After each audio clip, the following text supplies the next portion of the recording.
आज हम सीखेंगे लाभ और हानि।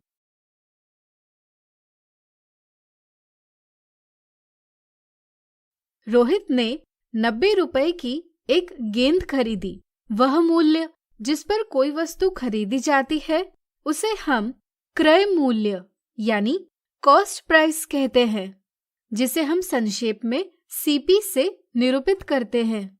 इस तरह से यहाँ रोहित के लिए क्रय मूल्य हुआ 90 रुपए। रोहित ने गेंद 120 रुपए में वरुण को बेच दी। वह मूल्य जिस पर कोई वस्तु बेची जाती है उसे हम उसका विक्रय मूल्य यानी सेलिंग प्राइस कहते हैं, जिसे हम संक्षेप में एसपी से निरूपित करते हैं। जैसे यहाँ रोहित ने 120 रुपए में गेंद को बेच दिया, इसलिए रोहित के लिए 120 रुपए गेंद का विक्रय मूल्य हुआ। रोहित से यह गेंद वरुण ने खरीदी तो वरुण के लिए 120 रुपए क्या क्रय मूल्य है या विक्रय मूल्य? सोचिए सोचिए। बिल्कुल सही। चूंकि वरुण ने गेंद 120 रुपए में खरीदी है, इसलिए वरुण के लिए यह क्रय मूल्य होगा। इस लेन देन में रोहित ने गेंद का मूल्य यानी 90 रुपए तो वसूल कर लिए हैं, लेकिन साथ में उसे कुछ अतिरिक्त धनराशि भी प्राप्त हुई है। इस अतिरिक्त धनराशि को हम लाभ यानी प्रॉफिट कहते हैं। जब भी विक्रय मूल्य क्रय मूल्य से अधिक हो तो उस स्थिति में व्यक्ति को लाभ होता है। यह लाभ विक्रय मूल्य से क्रय मूल्य को घटाकर प्राप्त किया जाता है। जैसे यहाँ लाभ बराबर 120 रुपए ऋण 90 रुपए बराबर 30 रुपए।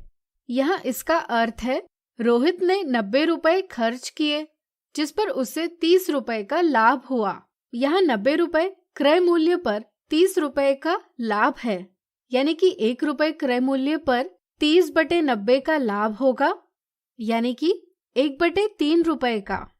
इसी तरह हम कह सकते हैं कि 100 रुपए क्रय मूल्य पर रोहित को 1/3 गुणा 100 बराबर 33.33 रुपए का लाभ होगा।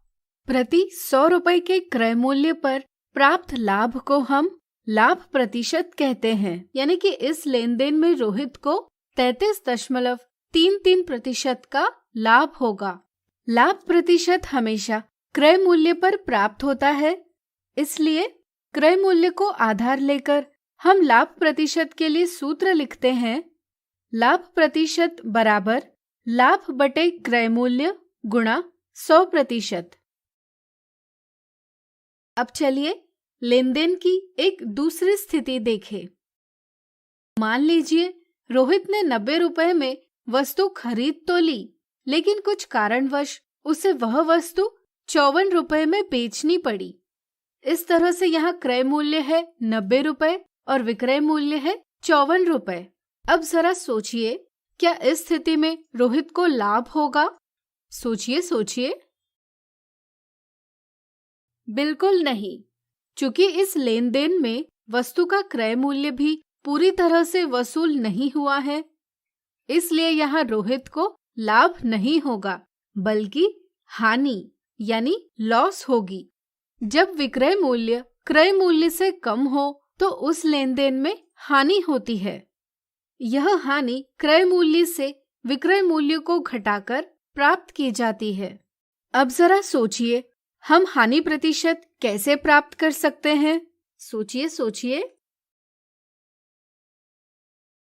लाभ की तरह हानि भी क्रय मूल्य पर ही प्राप्त होती है, इसलिए हानि के लिए भी आधार क्रय मूल्य ही है।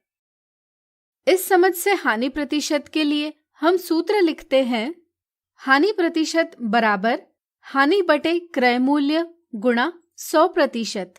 यहाँ हानि प्रतिशत बराबर 36/90 गुणा 100% बराबर 2/5 गुणा 100% बराबर 40%, यानी कि इस लेन देन में रोहित को 40% की हानि हुई है।